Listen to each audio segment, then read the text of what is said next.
Oh my goodness. This isn't merely a flop, it's a complete disaster. Because somehow, Rachel Zegler, the very same young actress Disney hand-selected to portray the new Snow White, is now standing by helplessly as her once promising career unravels in real time.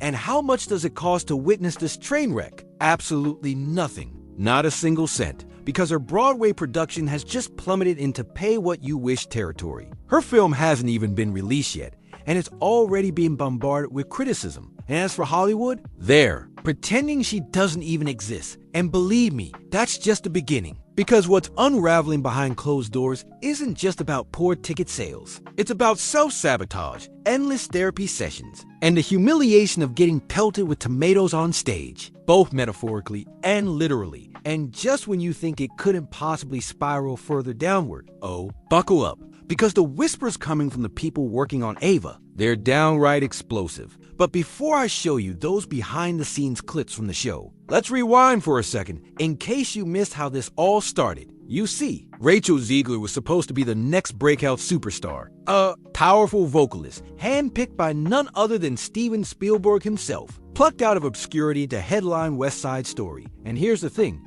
the film didn't exactly crush it at the box office, but critics adored it. She even walked away with a Golden Globe Award. She was young, radiant, full of charm, blessed with an incredible singing voice, and for a moment, it felt like every major film studio in the business was lining up to call her Hollywood's next big sensation. Night to night, the world is full of light.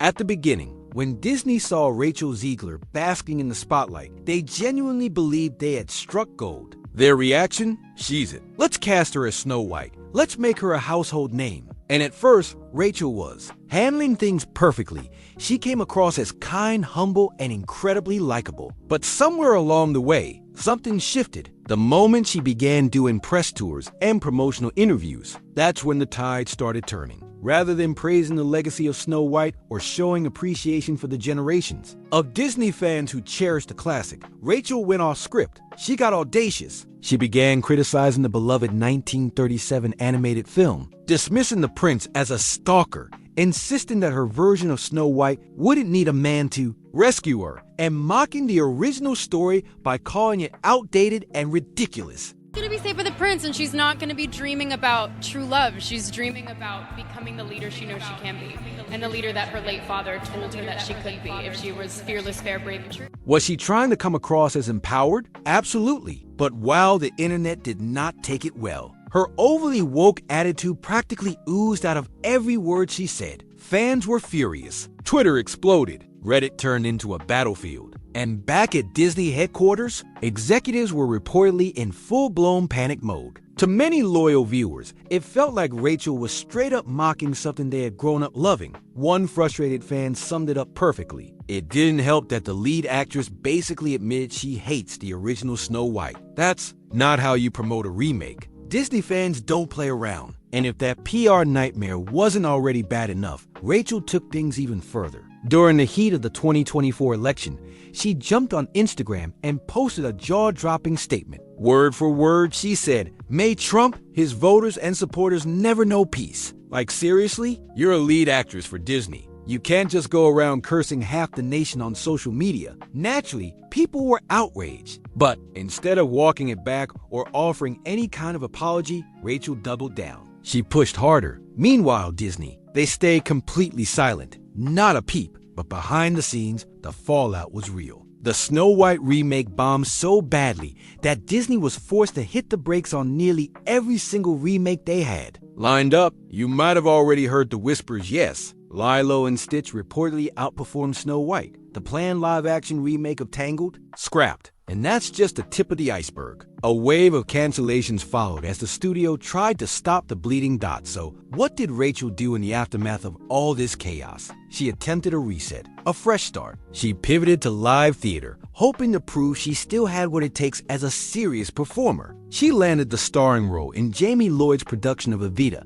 at the iconic London Palladium, a legendary venue. A beloved musical, and a role once made famous by the likes of Patti LuPone and Madonna. And in the beginning, it sounded promising. Critics were watching. fans were cautiously optimistic. But then came the balcony incident. Instead of performing Don't Cry for Me Argentina Love from the stage like every other actress before her, Rachel decided to break tradition. She climbed out onto a balcony above the street, dramatically belting the song to a crowd of fans gathered on the sidewalk for free. Meanwhile, the people inside the theater, the ones who pay upwards of $500 for premium seats, were left staring at a TV screen. Yep, you heard that right. The most iconic moment of the show, the performance they paid to see, happened outside, while ticket holders inside were watching it unfold on a monitor. Just imagine that.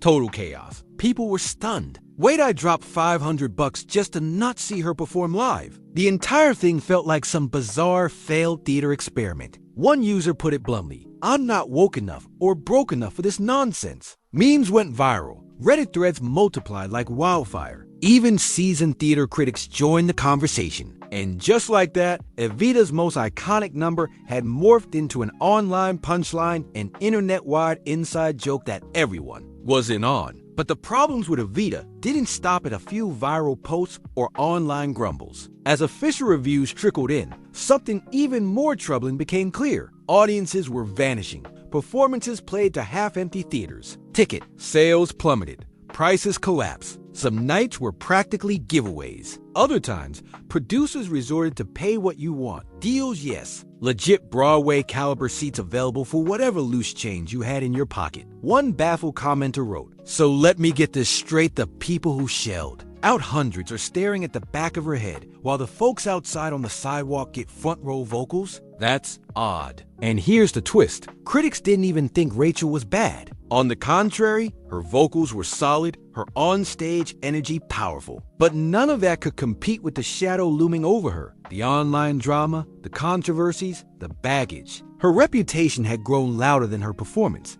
Now this is where things really start to unravel. Because according to whispers from behind the curtain, Rachel Zegler isn't just suffering from bad press. She may be fanning the flames herself. Inside her, reports claim she's been difficult to work with. Not hostile, not unhinged, but challenging. Colleagues say she carries herself like a seasoned A-lister, despite only having one major hit under her belt. Others say she clashed with creators on Snow White, allegedly trying to rewrite her lines, disputing the tone and messaging with directors. One crew member supposedly told a friend, "She talks like she's too smart for the material, like she's above the story." Sources say Disney has quietly delayed the film's release, hoping the bad buzz will fizzle out over time. Others claim the studio is scrambling in the editing room, desperately trying to cut around Zegler to salvage the film. Meanwhile, the usual flood of merchandise, non-existent. No dolls, no books, no posters in major Disney stores.